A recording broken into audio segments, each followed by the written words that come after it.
After long time তারপর নতুন costume নিয়ে আজকে ভিডিও করলাম। আজকে প্রায় 2 ঘন্টার মতো ভিডিও করছি হাতির ঝিলে, আর যার কারণে দেখেন ফলশ্রুতিতে আমার গেঞ্জি বা টি শার্ট একদম ভিজে গেছে। তো এইটা আসলে করতে অনেক কষ্ট হয়, আর এটা করতে গেলে আসলে ঘামে ভিজে যাইতে হয়। আর বর্তমানে যে পরিমাণে গরম, সেই গরমের মধ্যে যদি এরকম 3 পার্টের একটা তোষক বা কম্বল পরে যদি দৌড়াদৌড়ি লাফালাফি করা হয় তাহলে তো ঘামে শরীর ভিজবে, এটাই স্বাভাবিক, তাই না? এখন একদল পাবলিক আইসা বলবে এইটা কেন করতে হবে, আর কি কাজ নাই ভাই?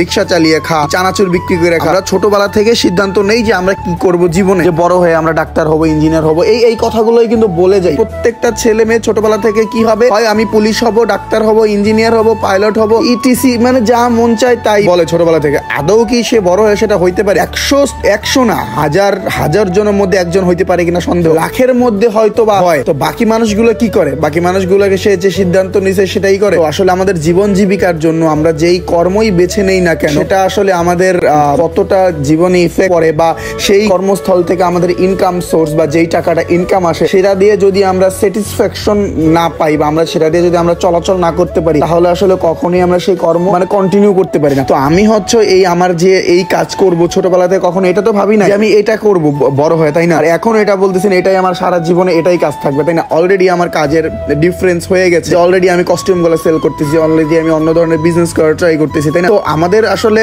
ছোটবেলাতে যেটা ভাবি যে সেটাই যে আমরা করি, বিষয়টা কিন্তু তেমন না। বাট আমরা বড় হওয়ার পরে ধীরে ধীরে আমাদের জীবনের সাথে সামঞ্জস্য রেখে আমরা যেই কাজের সাথে স্বাচ্ছন্দ্য বোধ করি বা যেটা থেকে আমাদের ইনকাম সোর্সটা আমাদের পছন্দ হয় সেটাকেই আমরা বেছে নিই। যদিও আমি এটাকে বেছে নিয়েছিলাম একটা আসলে আনন্দ বা একটা মজা হিসেবে, বাট সেটা এখন আমার ইনকাম সোর্স হয়ে দাঁড়াইছে, আর এটা দিয়েই আমার ফুল ফ্যামিলি চলতেছে। আমার 2 বোনের পড়াশোনা, আমার ওয়াইফ এবং আব্বু আম্মু সবার খরচ এটা দিয়েই চলতেছে। এখন আসি আসলে আমাদের বাংলাদেশের বর্তমান পরিস্থিতি নিয়ে। আমাদের ভাই বোনেরা যদি ওইরকম চাকরি পাইতো, আমাদের বাংলাদেশে যদি ওইরকম চাকরির সুব্যবস্থা গুলাই থাকতো, যেই চাকরি করে আসলে তারা তাদের পরিবারকে সচ্ছলভাবে চালাইতে পারে, তাহলে আসলে এত বেকার থাকতো না, তাহলে আসলে আমাদেরকে ডিফারেন্ট ভাবে চিন্তাও করতে হইতো না, তাই না? তো এই জন্য আসলে সবাই সবার কাজকে সম্মান দেওয়া উচিত, আর যে যার ভালো লাগে যেটা সেটাই করা উচিত। আর আমার এটা করতে ভালো লাগে, হয়তো আপনার যেটা করতে ভালো লাগে সেখান দিয়ে আপনার রুজি রোজগার করা উচিত, তাই না? আর এটা থেকে প্রতিটা কাজ থেকেই হয়তো আস্তে আস্তে মানুষ বড় হয়। আর আমি যখন শুরু করেছিলাম হয়তো এমন ছিল না, আর ধীরে ধীরে এখন কোথায় আসছে সেটা আমারটা আমি জানি। আপনারা যারা আসলে কমেন্ট করবেন, আপনারা আসলে যারা উল্টাপাল্টা কথা বলবেন, তারা আসলে কথা বলে যাবেন। আপনারা আসলে পাবলিক, তারা